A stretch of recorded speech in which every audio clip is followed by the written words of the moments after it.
പിതാവിൻ്റെയും പുത്രൻ്റെയും പരിശുദ്ധാത്മാവിൻ്റെയും നാമത്തിൽ ആമേൻ. എൻ്റെ പ്രിയപ്പെട്ടവരെ, നമ്മുടെ അനുദിന അനുഗ്രഹ പ്രാർത്ഥന എല്ലാവരും ഏറ്റെടുത്തതിൽ ഏതെങ്കിലും സന്തോഷമുണ്ട്. നമ്മുടെ ആദ്യത്തെ പ്രാർത്ഥനയ്ക്ക് ഇപ്പോഴും 1,00,000-ലേറെ വ്യൂസ് ആയിട്ടുണ്ട്. എല്ലാ ദിവസവും 1,00,000-ലേറെ വ്യൂസ് വരുന്നുണ്ട്.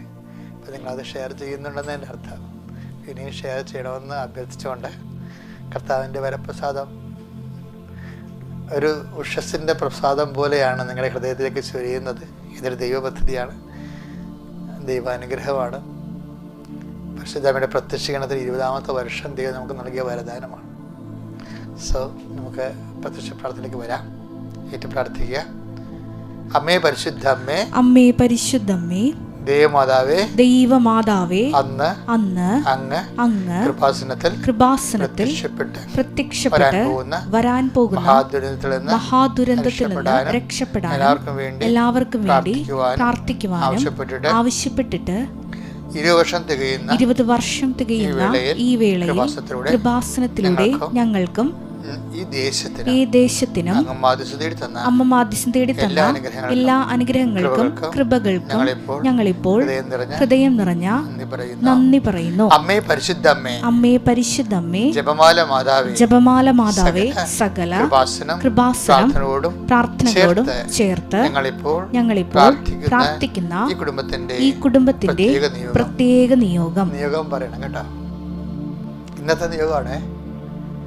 ഇന്ന് കടന്നു പോകുന്ന വഴികൾ, ബന്ധപ്പെടുന്ന സ്ഥലങ്ങൾ, വ്യക്തികൾ, സംഭവങ്ങൾ, ഇടപഴകുന്ന എല്ലാ സാഹചര്യങ്ങളെ ഇപ്പോഴും പരിശുദ്ധ അമ്മയുടെ മാധ്യസ്ഥത്തിൽ ഈശോയ്ക്ക് സമർപ്പിക്കുക.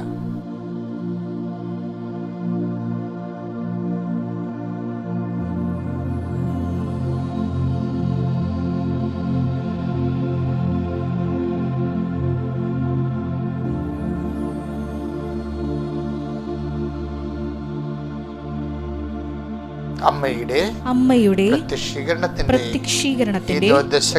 ദ്വാദശകവേളയിൽ ഞങ്ങൾക്ക് സാധിച്ചു തരുവാൻ കനിയണമേ. വിശ്വാസ പ്രമാണം. സർവശക്തനായ പിതാവും ആകാശത്തിന്റെയും ഭൂമിയുടെയും സൃഷ്ടാവുമായ ദൈവത്തിൽ ഞാൻ വിശ്വസിക്കുന്നു. അവിടുത്തെ ഏകപുത്രനും ഞങ്ങളുടെ കർത്താവുമായ ഈശോ മിശിഹായിലും ഞാൻ വിശ്വസിക്കുന്നു. ഈ പുത്രൻ പരിശുദ്ധാത്മാവിനാൽ ഗർഭസ്ഥനായി കന്യകാമറിയത്തിൽ നിന്ന് പിറന്ന് പൊന്തിയോസ് പീലാത്തോസിന്റെ കാലത്ത് പീഡകൾ സഹിച്ച് കുരിശിൽ തറയ്ക്കപ്പെട്ട് മരിച്ച് അടക്കപ്പെട്ട് പാതാളങ്ങളിൽ ഇറങ്ങി മരിച്ചവരുടെ ഇടയിൽ നിന്ന് 3-ാം നാൾ ഉയർത്ത് സ്വർഗത്തിലേക്ക് എഴുന്നള്ളി സർവശക്തിയുള്ള പിതാവായ ദൈവത്തിന്റെ വലതുഭാഗത്തിരിക്കുന്നു.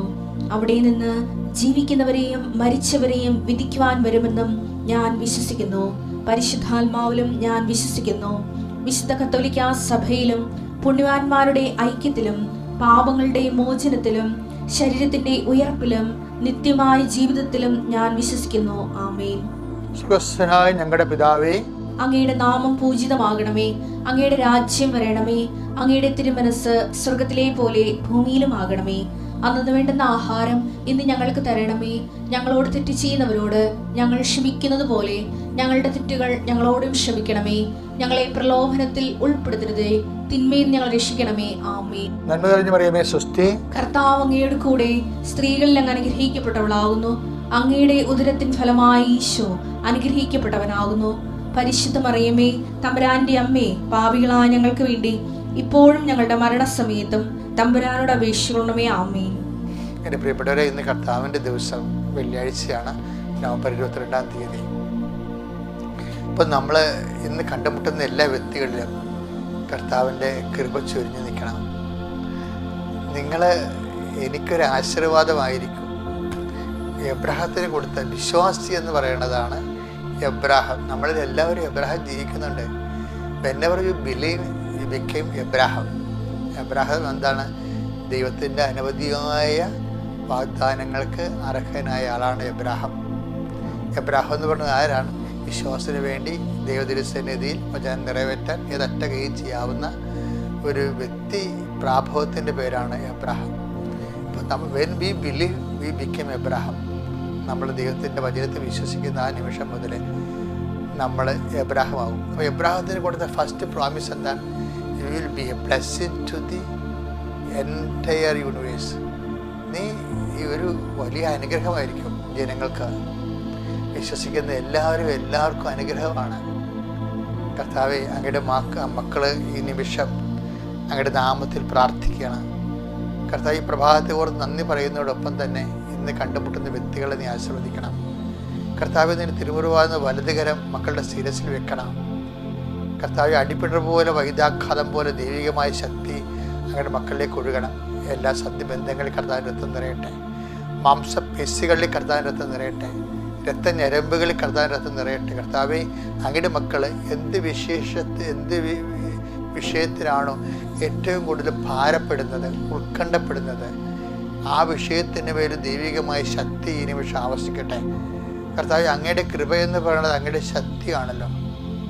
അങ്ങ് എക്കാലങ്ങളിലും ദൈവം തിരഞ്ഞെടുത്ത വിശ്വാസികളായ എല്ലാ മക്കൾക്കും കർത്താവ് അങ്ങ് കൊടുത്ത ശക്തിയാണ്.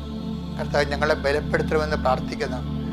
ഞങ്ങളുടെ ഇന്നത്തെ ഉത്തരവാദിത്വം അങ്ങ് ഏറ്റെടുക്കുന്നു എന്നതിൻ്റെ സൂചനയാണ് നീ ആശീർവദിക്കുന്നവരെ ഞാൻ ആശീർവദിക്കുമെന്ന് പറയുന്ന അങ്ങയുടെ വാഗ്ദാനം. കർത്താവ്, ഞങ്ങൾ എവിടെയെല്ലാം ചെല്ലുന്നു, ആരെല്ലാം കണ്ടുമുട്ടുന്നു, എന്തിലെല്ലാം ഇടപഴകുന്നു, അവിടെയെല്ലാം കർത്താവിൻ്റെ ചൈതന്യം നിറഞ്ഞു നിൽക്കാൻ ഇടയാക്കണമേ. 38 വർഷം ഞാൻ അർപ്പിച്ച കൃപാനയുടെ യോഗ്യതയാൽ കൃപാസന അൾത്താറെ ജീവനോടെ പ്രത്യക്ഷപ്പെട്ട പരിശുദ്ധ അമ്മയുടെ മാധ്യസ്ഥത്താലെ ദൈവികമായ ശക്തി നിങ്ങളിലേക്ക് ആവശ്യിക്കട്ടെ. നിങ്ങളുടെ സംസാരങ്ങൾ, ചിന്തകൾ, കേൾവികൾ, നിങ്ങളുടെ വിശ്രമങ്ങളിൽ പോലും കർത്താവിൻ്റെ ശക്തി നിറഞ്ഞു നിൽക്കട്ടെ. നിങ്ങൾ ഉണർന്നു വരുന്ന സമയങ്ങളിലെല്ലാം കർത്താവിൻ്റെ കൃപ നിങ്ങളിലേക്ക് ആവശ്യിക്കട്ടെ. കർത്താവെ, നിൻ്റെ നാമത്തിൽ ഞങ്ങൾ പ്രാർത്ഥിക്കുന്നു. കർത്താവ്, അപ്പോസ്തലന്മാർ നീ അയച്ച അപ്പോസ്തലന്മാരെ പോലെ ഞങ്ങളും കർത്താവ് നിൻ്റെ നാമത്തിൽ വിശ്വാസത്തിൽ അയക്കപ്പെടുകയാണ് ചെയ്യേ. നീ അയക്കി ചെല്ലുന്ന ഏത് വിട്ടു ചെന്നാലും സമാധാനം ആശംസിക്കുന്ന അരുളി ചെയ്തപ്പോൾ നിൻ്റെ നാമത്തിൽ ആരോട് ഞങ്ങൾ സംസാരിക്കുന്നുവോ, ആർക്കെല്ലാം ഞങ്ങൾ ഹൃദയത്തിൽ സമാധാനം അവർക്ക് വരണമെന്ന് ആഗ്രഹിക്കുന്നുവോ, അവർക്കെല്ലാം അത് അവകാശമാക്കാനും ഓഹരിയാക്കാനും ദൈവത്തിൻ്റെ പരിശുദ്ധ നിറയട്ടെ. കർത്താവ്, ആശുപത്രിയിൽ കഴിയുന്നവർ, ആശുപത്രിയിലേക്ക് പോകുന്നവർ, ടെസ്റ്റിന് ബ്ലഡ് ടെസ്റ്റിന് കൊടുത്തിട്ടുള്ളവർ, ബയോപ്സിക്ക് കൊടുത്തിട്ടുള്ളവർ, കർത്താവ് എല്ലാവരും നീ ഏറ്റെടുക്കണം.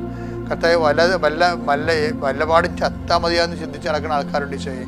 അത്രയ്ക്ക് ഭാരപ്പെട്ട നിമിഷങ്ങളുണ്ട് ഈശോയെ. കടങ്ങൾ വന്നിട്ടുള്ള ആൾക്കാർ, ചതിക്കപ്പെട്ടിട്ടുള്ള ആൾക്കാർ, കർത്താവ് വേദനപ്പെട്ടിട്ട് ആരും സഹായിക്കാൻ ഇല്ലാതെ കർത്താവ് ഒറ്റപ്പെട്ടു പോയിട്ട് എന്തിനാണ് ഞാനിങ്ങനെ ജീവിക്കണം ചിന്തിച്ചിട്ടുണ്ട് സ്വയമായിട്ട് വെറുപ്പ് തോന്നുന്നവർ എല്ലാവരെയും ഞാൻ അങ്ങനെ തിരുസ്ഥാനെ പരിശുദ്ധമേ ദൈവമാതാവേ, യേശു ക്രിസ്തുവിൻ്റെ അഭിഷിക്തമായ രക്തം ഞങ്ങൾക്ക് അവകാശമാക്കണ ദൈവപിതാവിൻ്റെ തീരുമാനമാണെങ്കിൽ ആ തീരുമാനത്തിൻ്റെ ശക്തിയാൽ മാരക രോഗങ്ങളും തീരാവേദികളും ജീവദുരിതങ്ങളും യേശു ക്രിസ്തു നാമത്തിൽ മാറിപ്പോവുകയും ദൈവത്തിൻ്റെ പരിശുദ്ധാത്മാവ് നിങ്ങളിലേക്ക് ഈ നിമിഷം മുഴുവൻ നിറഞ്ഞു നിൽക്കുകയും നിങ്ങൾ ഉറങ്ങുന്നത് വരെ കർത്താവിൻ്റെ ശക്തിയുടെ സ്ഫുരണങ്ങൾ അനുഭവിക്കാൻ നിത്യം പിതാവും പുത്രനും പരിശുദ്ധ സർവ്വീശ്വര അങ്ങയോട് പ്രാർത്ഥിക്കുന്നു എന്നേക്കും. ആമേൻ. എൻ്റെ പ്രിയപ്പെട്ടവരെ, നവംബർ 22 വെള്ളിയാഴ്ച ഇന്ന് നമ്മൾ വായിക്കുന്ന വചനം സക്കറിയായുടെ തിരുവചനങ്ങളാണ്. സക്കറിയായുടെ പ്രവാചകന്റെ തിരുവചനം 8-ാം അധ്യായം 12-ാമത്തെ വാക്യം. ഞാൻ സമാധാനം